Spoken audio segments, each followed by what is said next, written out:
Of Samaches.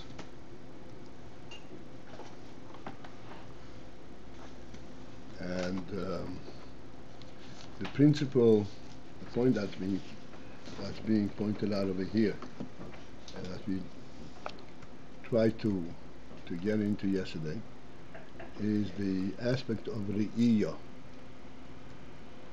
And Re'iyah, he says, is like panim panim.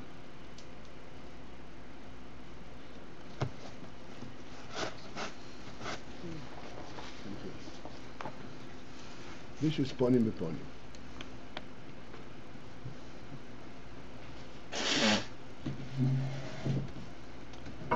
Explanation for this: what is the significance of the Re'iyah versus Shmiya? It says Ayin is hanishmah. What's wrong with Shmiya?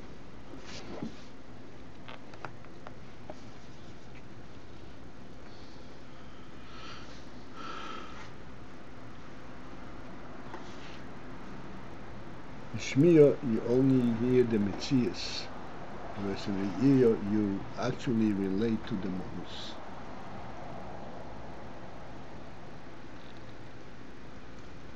As we pointed out yesterday, we discussed it from various angles, that if you look at a living person, you do not find out that he's alive by seeing him move, walk. You know it directly, but it's there is nothing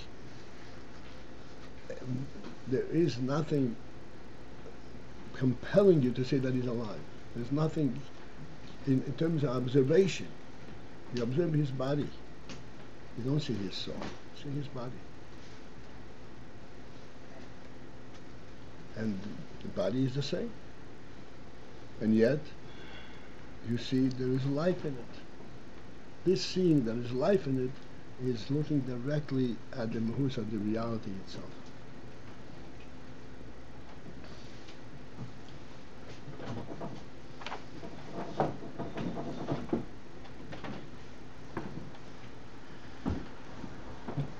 Like we pointed out in the illustration.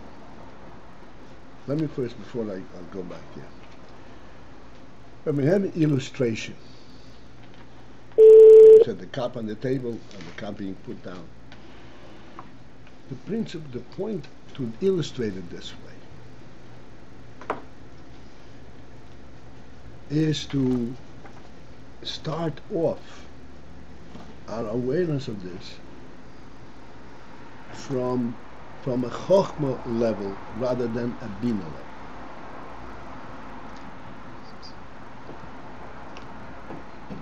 The union of chochmah is that chochmah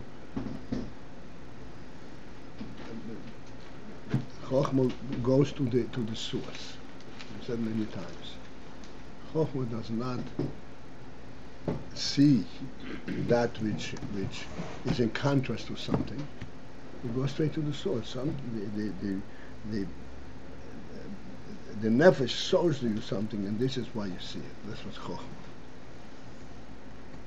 That's why we ask the question, do you sense any difference? Don't try to explain why. Do you sense any difference? Whether you see the cup on the table or you see the person putting it down.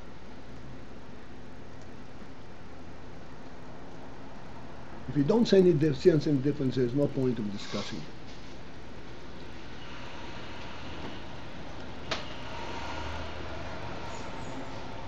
If you do sense any difference, then it would behoove you to focus in and say, what is the sense? What do I sense the difference? What's the difference?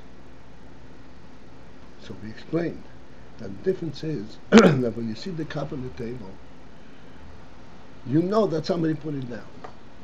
But what makes you know that he put it down? Because otherwise it doesn't make sense. How come the cup is on the table? Because the cup and the table are two separate entities. They don't belong together. And when you answer the question that somebody put it down, that doesn't change this reality that they don't belong together. Except you know that somebody put it down. And they don't have this kasha, how come it's there? You know, how did it get there? You don't have this question. Somebody put it down. The fact that somebody put it down does not explain why it's there, the reality of it. It still doesn't belong here. What happened? But we do not have this perplexing wonder. Well, how did it get together? That's all it is. But the wonder remains. They still are two separate entities. They don't belong together. They don't belong to each other. A cup and a table are two separate entities.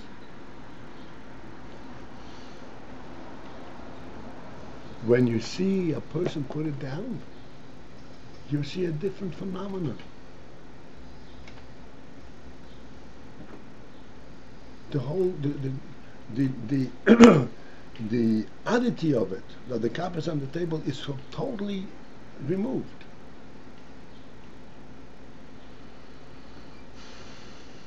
Eliminated. It's not odd at all. It has a reality of its own. It belongs together.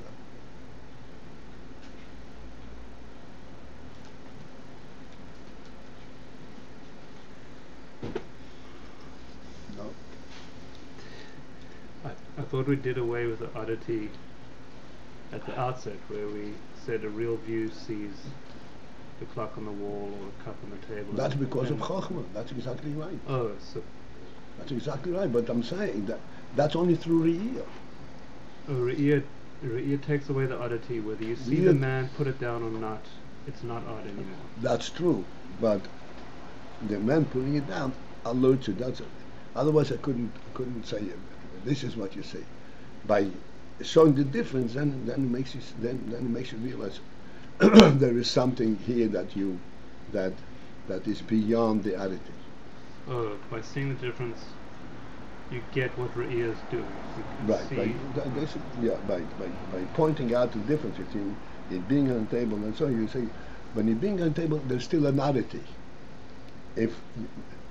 But by seeing it being down, the clock on the table on the wall, why is not no oddity? Because there's a human being here. Otherwise, it is odd. Yeah. So too the cup. Okay. But that occurs in sight. In sight, you see the mehus. You don't see. You don't see it by seeing an oddity and you have an answer. When you see the clock on the wall, you say, "Oh, how did the clock get on the wall? Oh, somebody put it up there." That's not the way you see it. You see the whole reality. There's no oddity in the first place.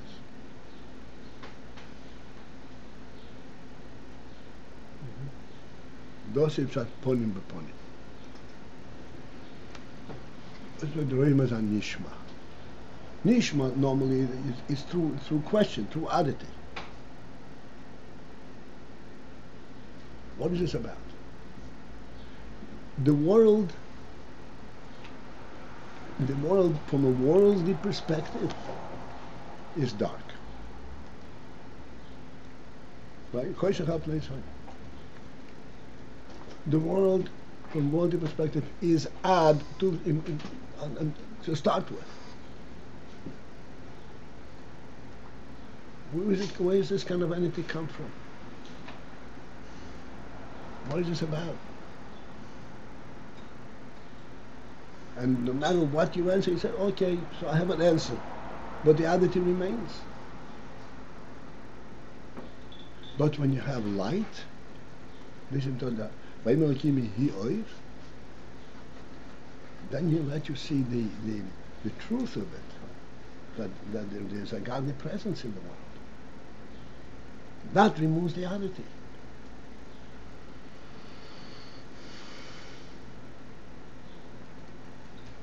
This is what he said yesterday.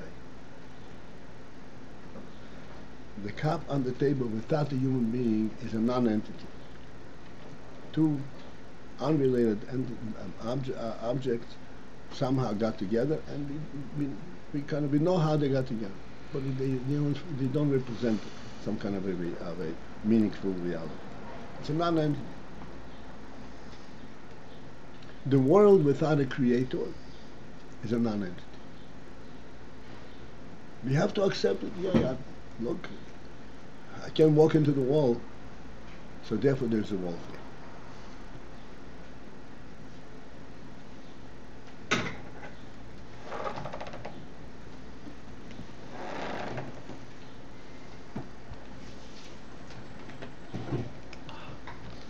This is the phenomenon of sight.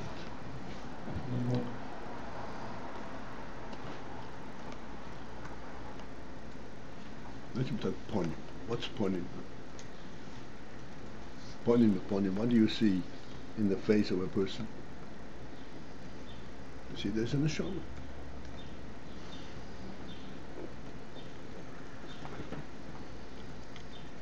The face represents his life element, his brain, his sight. There is a face represents a godly phenomenon. Just like the principle of motzu rishon that the Rambam says. We don't ask questions of rishon. Why? Because it's the truth itself. We don't find out the motzu rishon by contrast, by oddities, by answering kasha, answering an oddity.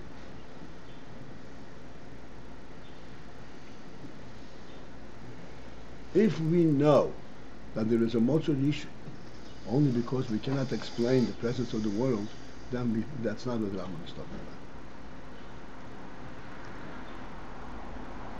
Do you understand what I'm saying? Then the basis of all, this is the yesod, I said, this is the foundation of all foundations. This is the basis of all knowledge. If the basis of knowing that there is a motzu rishon is the fact that you see a world, so what's the basis of your knowledge? The world, not motzu rishon. Therefore, your knowledge is not a seichelic knowledge. It's an experiential. It's a physical. Ik ben daar met men. Vertel nog 7 minuten. Nodim al nacht. Nodim al nacht.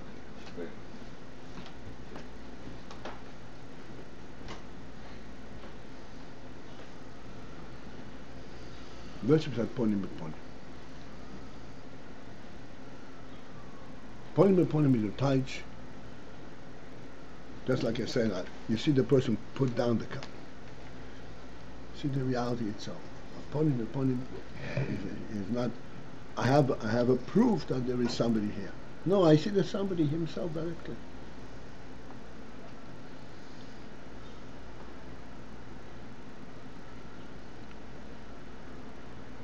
Das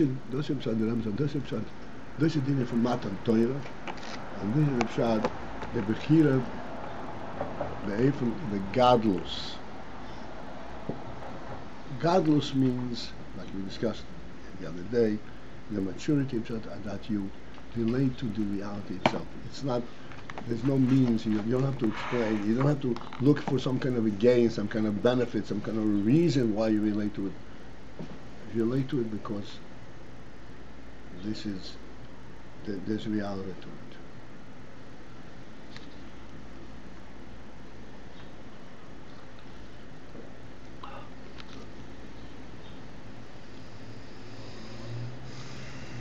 And this is hanishmah.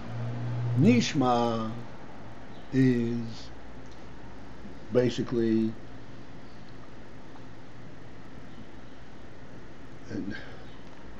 showing that which you would not know if it's been if not shown, which would not exist if you were not told. That's a nishma. Roy is a nishma. He said, no, you see, this is there in and of itself, not by the fact that you're told. That's how you know it. You know it not by being told.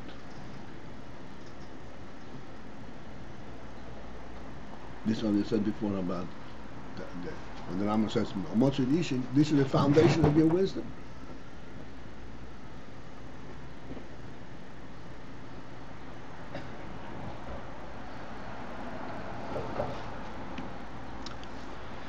All right, let's continue.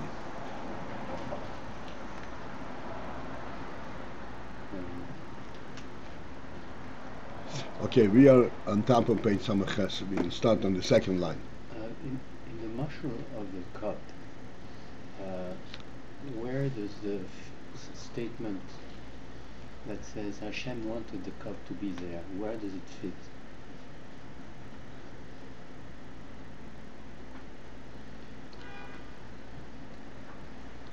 Hashem created a human being. Okay. And the human being, his presence is recognized in every one of his activities. Everything he does is clearly, this is a human action.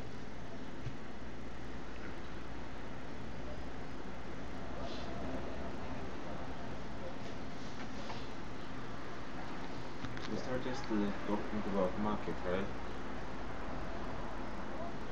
What? We started yesterday talking about market. I mean, you finished class yesterday talking about market. You started saying... Yeah, I'm going to get Okay. Yeah, I went back a little bit because I felt that perhaps it's not clarity. I listened a little bit this morning, but okay. So as I'm saying, it's starting from the second line from top. V'chol echo. So this is the real. By Matan Torah, there was this bechira, the oil from the gadlus, and it says panim even sheriyah.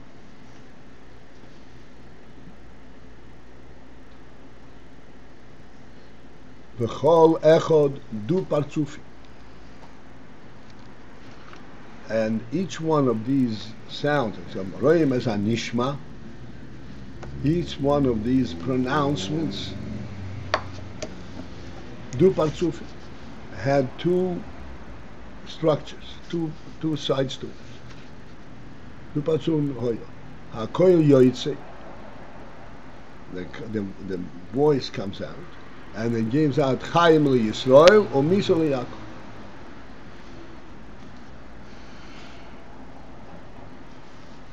This voice brought forth Chaim li Yisrael or Misa li Yaakov.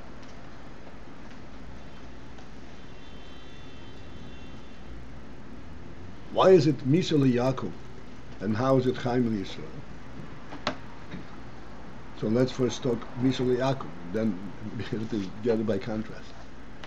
Because this is a coil that royim is hanishmah. It is not something that you can accept and process as a metziut.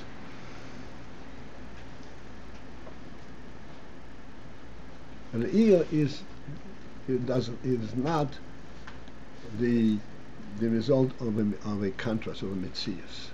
Like I said, you see it not because you can't walk through the wall. There's your own metziut that substantiates and that proves this existence. No. This kind of a reality that completely ignores my own metziut, and I know it because it's real. This is exclusively, this is not a worldly thing.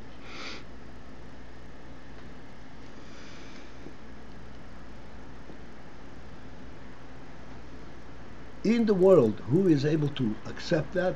Only Yisrael.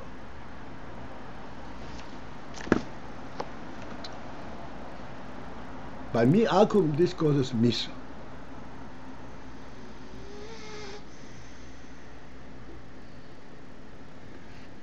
Again, the only thing that only Israel accepts is, how is it said now, is a reality that's beyond my existence. That is not, that's right, it's not based on my own experience.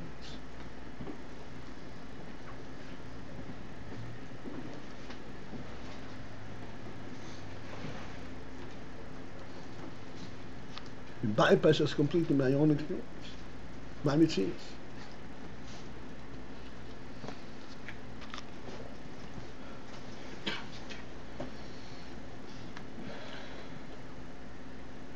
This one, Bechira, Yisrael, is an element that is exclusively for Yidden. And only Yidden can process it, can relate to it, can accept it, can survive it. Akum, it causes mis. Because it contradicts completely their metziut.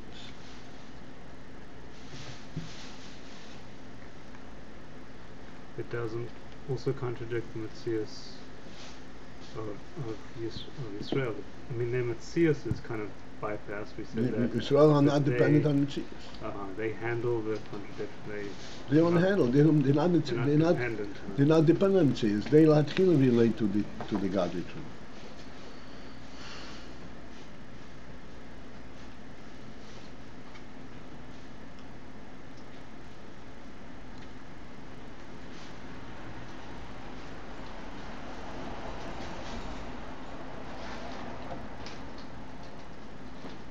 Okay, let's continue.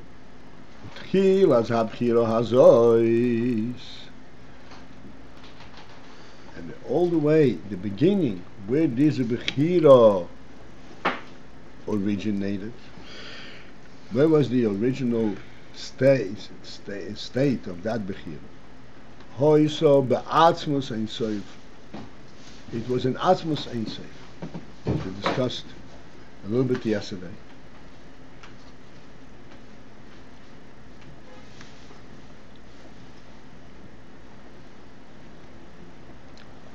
Atmos Ein Sof means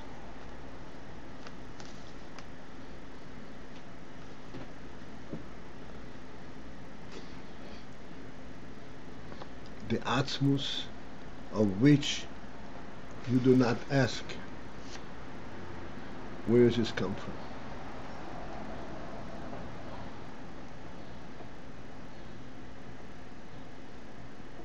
Only a Yid can relate to a Lakus in that fashion.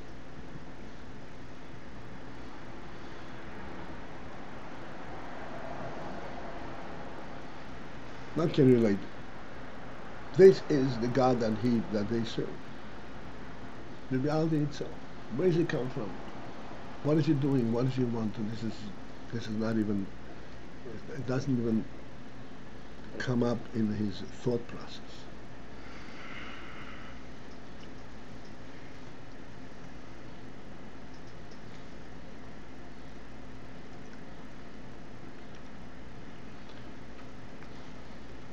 Pointed out, I know that everyone for sure has that, because every Yid has that. Just want to kind of alert that, because we live in a very dark world.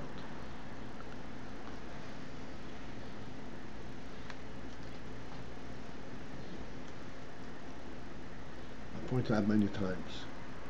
Etzim, like we said, the sun is an etzem behiri, an etzem behiri. The reason it's an etzem behiri is because its brightness comes to it not from a worldly process, from consuming fuel and so on, because God put light into it. It's a godly phenomenon. And to bring this straight, hit us on the head, so to speak, and say, okay, what does that mean? It means that light to the sun is as fundamental as darkness to the world.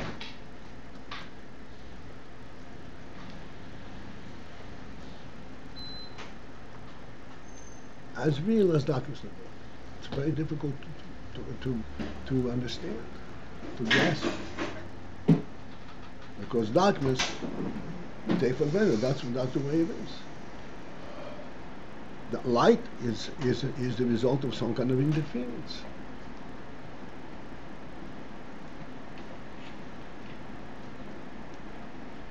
Elokus, that's what's in Seif. It means to say know that the presence is more fundamental than the absence.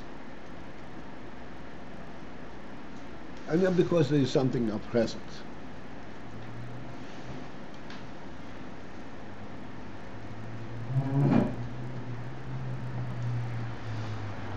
This is the principle of chochmah, where your knowledge begins not from not knowing, but it begins from knowing.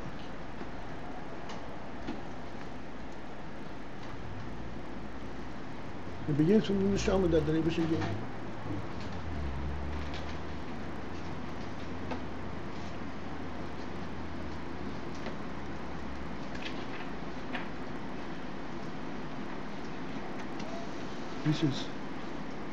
This is all the Beis we're showing that we pointed out the cup on the table, the cup being put down.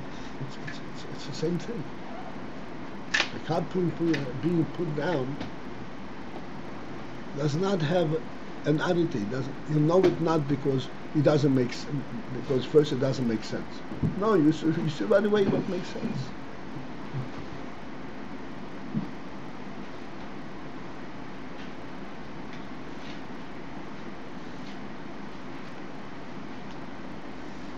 This is where it begins, this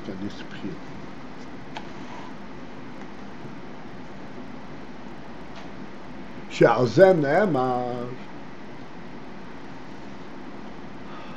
Regarding this and in reference to this, the Bechira is referring to the Yiddi's Bechira? Yeah. The Yidden choosing Atmospheric. No, Atmospheric, it's the same thing. Atmospheric is all choosing.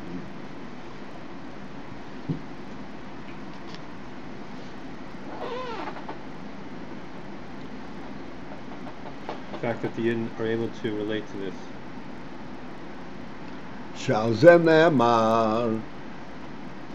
In reference to this Atmospheric Seif, it says in the Pasuk, Ki she'al no liyom rishon. Investigate. Liyom rishon, go back to the original, the starting point of time, the original days. What is this Yom Rishon? Shehei nido shebikeser hanikro yimei kedem. Yom, the day, because we have 7 days.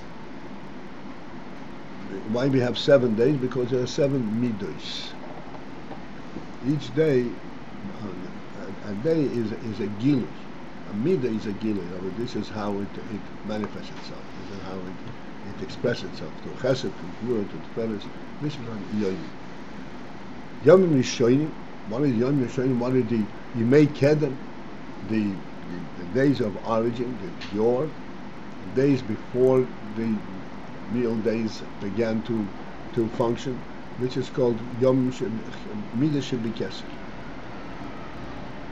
Midos are Midas, the sphere of the Atzilus is called Midas, which is when it is already in full expression. Then there is Midas Shebikeser. Midas Shebikeser, in Pshat, the Midas as they are part and parcel contained in the Rotzen itself, in Oyneg Rotzen itself. The ultimate possibility for this Rotzen to express itself, and it will be, if it will be expressed, will come out in these spheres, in these 7 different Midas. Which is Yom Rishon. She'alno, ask, investigate. Go and ask, this is bearing witness, this is showing. Go and ask, what's...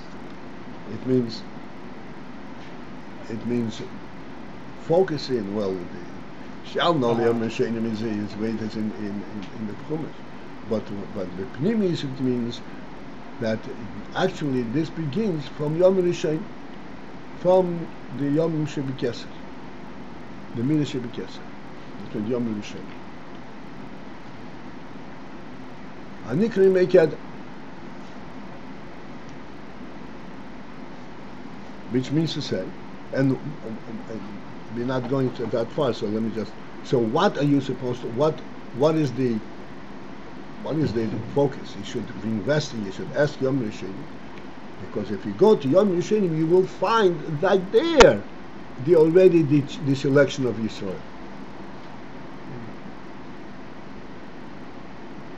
What does the Pasuk say after that? Did God ever go and take a nation from the midst of another nation? In other words, this union that you took a nation from the midst of another nation, that you can even find in Yom Rishonim.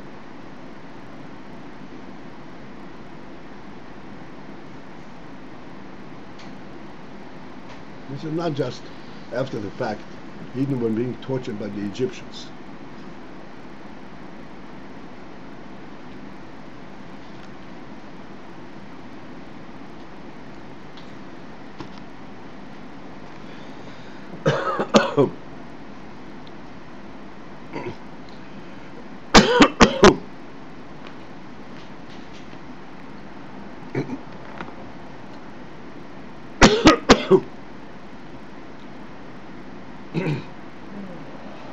All right, we'll interrupt here.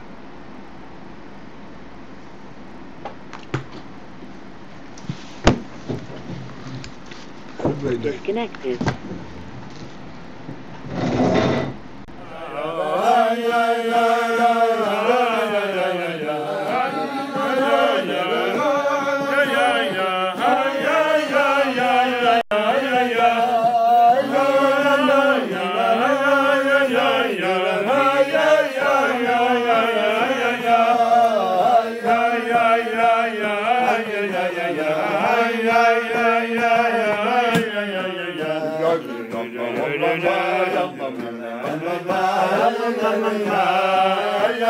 Yeah.